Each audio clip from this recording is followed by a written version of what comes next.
All right, good afternoon, everyone.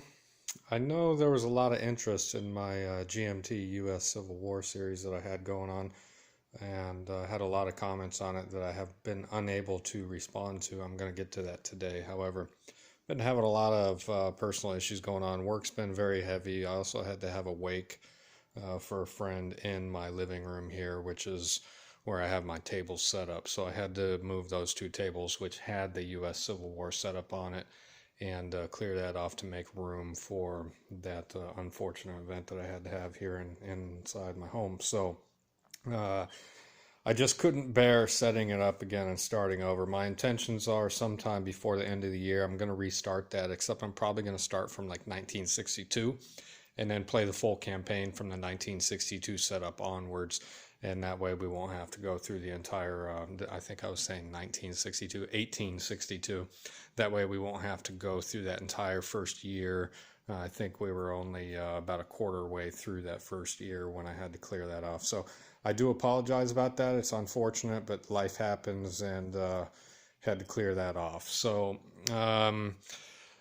yeah, I've been waiting to play this one for a very long time. I had it on pre-order from the One Small Step website a couple years ago, and eventually, after about 2 years of waiting, I had canceled it because I was moving into my new house, and uh, I've had issues with that kind of thing before, so I canceled that pre-order. And then right when I was getting ready to place it again, they put it back up on Kickstarter, and yeah, so this came to me, I don't know, maybe 3 months ago at this point. And this is a game that I waited over 2 years to get in my hands. And so I'm very excited to play it. It's a beautiful looking game. It's by Mark McLaughlin. There's been an intro video. I think Gilbert Collins did an intro video on it. And a small playthrough. I believe he was doing the Eastern Front, the invasion of Russia. Perhaps the Battle of Borodino. I can't remember what exact battle he was doing. It's been so long since I've watched it. I don't want to sit here and blab on and on and on about other people's videos, but what I'm going to be doing here is the introductory scenario. It's the Italian campaign from 1796 to 1797. And you can see here, you have Napoleon underneath here. Actually, we got two forces that start off in the same hex, an Austrian army and Bonaparte, his French army. And Bonaparte is going to have a couple generals with him. He's going to have Messina, who is that? Agreu.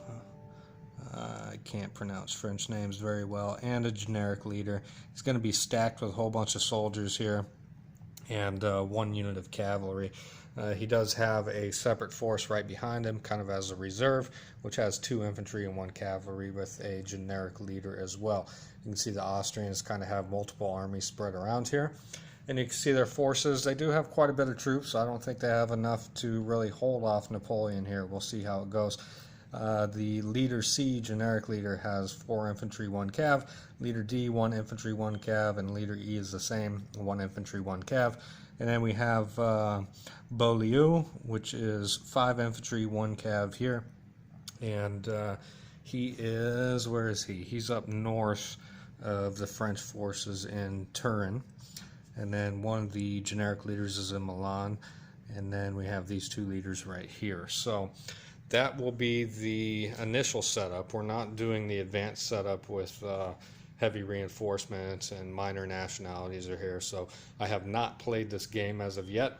So I may take the first turn here and just kind of explain what happened. And then once I get a good idea of the rules, I may go ahead and start doing a little bit of live play, a little bit of dice rolling to show you guys exactly what's going on. I'm just not really comfortable with playing live right now. I think there's probably going to be several mistakes that I make, and I'm going to have to constantly reread the rules and look them up and all that stuff. So as of right now, we're going to hold off for just a little bit on the live play.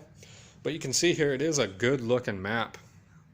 It's hard. It is hard mounted, so once you get it flattened out, there's really no need for plexiglass or anything. I did leave I left some glass on it for a couple days just to get it flat and get the solid creases out of it, but it sits tight. There's a little bit of a gap in this part. Now this is actually this half right here. You can see the half. It's two hard mounted maps, left and right. And this is where the maps are split. So this is actually part of the same map. You can see there's a little bit of a gap here on the top of it. It's not too bad, and it's just about in that top 7 inches of it where there's a little bit of a split. It's not that big of a deal. I'm not complaining about it, just showing you guys. It does look like there's maybe a little bit of offset on the printing between the two sides. You can see it in a couple different spots, whether it's the text running across here or the boxes for the ports or trail and road lines right here. They're kind of just off just by a hair. Not too bad, nothing to really be worried about, but you can see the maps are set up to where they're flush, and right here it matches perfectly. Right here the section of Italy right here matches up great. So it's just little tiny things like that, like this port box is a little bit offset. There's a couple spots across the map that are like that. It's nothing, it's not a deal breaker. And the map, it's a beautiful map, and it's hard mounted, which I prefer, and I think it is durable, and it's going to last a long time. We have a tremendous amount of play aid charts and just different helpers.